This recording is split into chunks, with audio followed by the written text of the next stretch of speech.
Ether boy, what's good? Welcome to my platform. Ether man, grown ass man. You still eat the boy though. Okay, how you doing? I'm blessed, man. Blessed to be here, man. It's a pleasure to make your acquaintance. Yes. If you tune in to me, you watching Gully TV. I got a special guest this evening. He needs no introduction, but I'm going to allow him to introduce himself to kick off this monumental interview. Go ahead, Ron. What up, man? It's your boy Ron BROWZ, a.k.a. the Eat the Boy, a.k.a. Mr. Pop Champagne. You know what it is. How you doing this evening? Arliss Michaels tried to put us together prior, and I had to get my dribble right. Oh, okay. I'm glad, you gave me the opportunity to conduct this interview this evening. How you doing, though? I'm good, man. I'm just blessed. Right. Happy to be here. Just prior to interviewing you, I interviewed Minnesota from the Money Boss Players, and he was telling a story about, when they came out in the different rap groups that was out in New York City at the time. And he mentioned you as being a part of a group called the Harlem Kids. Uptown Kids. Give me some history on the Uptown Kids. I heard your name in some battles. Like, you was battling niggas and shit in Harlem and shit growing up too, right? Nah. Oh, okay. That was THRU was my artist, so they probably misconstrued that. Okay. All right, go ahead. Give me some history on. Well, long story short, when I was about 10 years old, I took a liking into hip hop, and wanted to know how the music was made, and fell in love with, Video Music Box and Crazy Sam and watching these things, and got inspired to write and formed a group called the Uptown Kids, like straight out of elementary school, pretty much. And I was like 12. And a guy named Libby introduced us to Kevin Chiles. Okay. So we had to go rap. We had to go in his store, the infamous store with the BMW in it. Okay. We had to go rap for Kevin in the back of the store. And this is like, we 12 years old, you know what I'm saying? We have no idea who Kevin is and his magnitude or his influence on the streets at that time either. Okay. We just was young kids, and we rapped for Kev. Kev took a liking to us and basically took us under the wing. We did 2 major videos. We was on the Box. I don't know if you remember the Box. Yeah. Call up and, yeah. You got me want to look y'all shit up now, but go ahead. Yeah. We hosted BT, Rap City at one point. And in 94, Kevin gets incarcerated. And when he gets incarcerated, there's some equipment that he had bought, like while we were, around and, doing things. He had bought some equipment that we used to just, mess around with. Mm-hmm. So when he got incarcerated, I speak to him on the phone like, yo, Kev, where's that equipment at? So he points me to, who to go to get the equipment. And that's when I start to self-teach myself how to make beats. So that led into producing, to one day standing outside. Hold on, before I get there, like I'm making beats for, dudes in the hood. I'm producing T-Rex. Hold on for 1 second, Ron, because I need a little detail. All right, you got this equipment on your hands. Was this foreign territory? Was this you stepping out of the role of being an MC and Yes. Okay, you stepping behind the boards for the first time. What program were you using? The MPC 60 and a keyboard. Okay. MP 60 and a keyboard. That was the equipment that was left. Okay, so through trial and error, you start playing with hitting buttons. Yes. And I'm start teaching myself how to make beats. And I was intrigued. I always was intrigued at how music sound. My mom's put me in PAL, and then PAL, I learned. I was in drumline. I was in steel band, so I was familiar with sound and drum and stuff like that. So I kind of, incorporated that into what I was doing, as far as learning the MPC and the keyboard and stuff. Okay. So I'm making beats for local artists in the hood. Making some noise. I'm outside one day, me and my guy, and Big L happens to just out of nowhere walk down the block on 127th Street. Okay. He walks down the block. We have a conversation about something else really quick.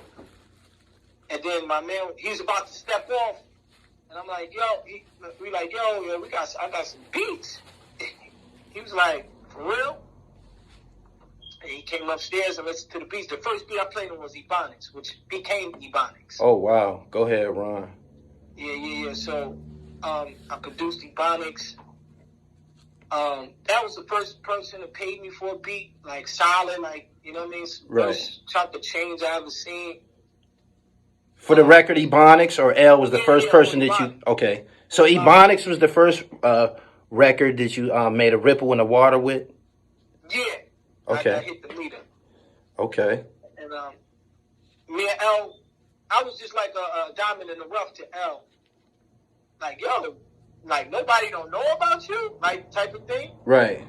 And so we ended up doing like 5 records, like 5 to 6 records. And he's taking me different studios, different home studios. Just, you know, we get to it immediately. Right. So we almost like a half album in. And then I speak to him, last time I speak to him, he was like, yo, you want to go to LA? I was like, yeah, like I never been. I ain't traveled at that point in my life. So okay. He was like, yo, I'm going to take you to LA. And then the next phone call I got was he got murdered. Okay, and damn. My man Mel called me and was like, yo, L, it's laid out on, 39th. I'm like, I couldn't kind of believe it because things were moving so fast with me and him. Mm-hmm. You know what I'm saying? So it was really like it really threw me off.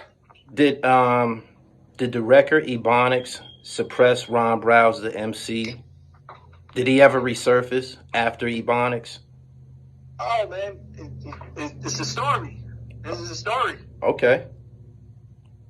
So after that, it kind of threw me off. Like from Harlem, being where I'm from, it felt like it was too close. Mm-hmm. You understand? So I'm like, what's going on? So you kind of got, feel the temperature of what's going on because I just felt like it was too close. So I kind of chilled for a minute. Right. It kind of threw me off, and then I meet this guy. This guy comes through my neighborhood by the name of Fuzz, and he reads the credit. The L Project comes out. Walkers picks it up. The L Project comes out, and then this guy see my name on the credit. Like, yo, I seen the joints you did. Let me help you move around a little bit. He worked in the Def Jam building for a management group called Family Tree. Family Tree had managed Outkast and Ludacris, a couple other acts. Okay. And but if you remember the Def Jam building, all the late sub labels was in there. Rockefeller, right? Bloodline, a bunch of labels was in that one building. So you go through the hall, you seeing this person, that person, this person, that person. So at that time, you had to have a name. I didn't have a name at that point, so we kind of at this time, Jay-Z does the Summer Jam and when he put Mobb Deep in them on the Summer Jam screen and diss Nas. Right. So stemming off of that, we get the beat, I'm shopping beats and stuff like that. So we happen to go take the back door and give it to Nas' travel agent because it wasn't like we had a direct contact with Nas. So this young lady was, blessed enough to pass the CD to Nas. Okay. We get a phone call, Nas picked number on the CD, and I'm from Harlem, I'm still on the block. So I'm like, this nigga ain't picked no beat for me. You know what I'm saying? Like, I went in my wildest dreams. I'm like, didn't think I would work with Nas. So I get that phone call happens in the summer of 2001, I believe. Mm-hmm. The winter time comes, I get a call from Nas, I want you to come to the studio and hear what I did. So I pull up to the studio. I'm thinking I'm just going to hear a regular street record. A regular street record, Nas, regular record. He plays the record and it's ether, and I'm just like... Oh, man. Nigga, you ain't the ether boy. You the golden boy, man. God damn. That shit happened like that, yo? Yeah. Jesus Christ. Hey, yo, I would have thought that y'all had an in-depth. The cohesion was just. It was like a marriage. I would have thought that y'all had been cooking or you know what I mean? Like, damn it. Yeah, but rewind it a little bit. While I'm making this noise in the neighborhood, they bring hip hop. Hip hop was Jay-Z A&R. They bring hip hop to my mom's crib. I guess hip hop wanted to see it to believe it. Like, who's this dude from Harlem? You know, Grease has making his name for himself at that time. A couple of other producers, but in Harlem, I can't only remember like really Grease making noise like that. Yeah. So, if anything, Grease was on 129. I was on 127.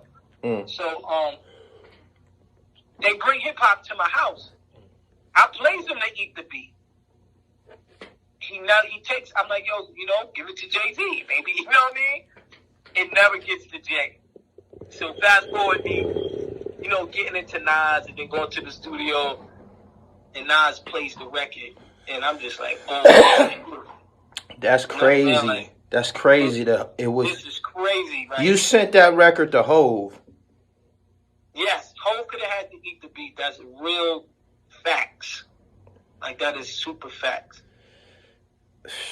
But I guess it landed in Nas' hand at the right time, and he felt the emotion of the beat.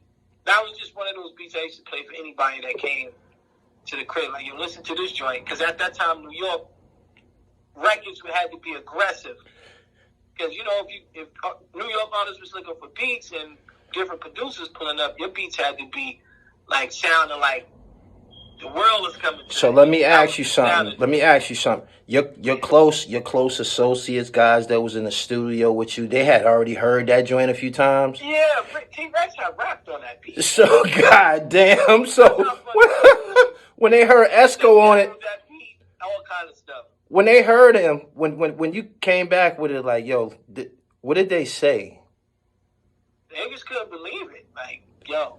You know, then you remember Hot 90s, New York kind of stopped that day when they was just playing Ether and Take Over on the radio.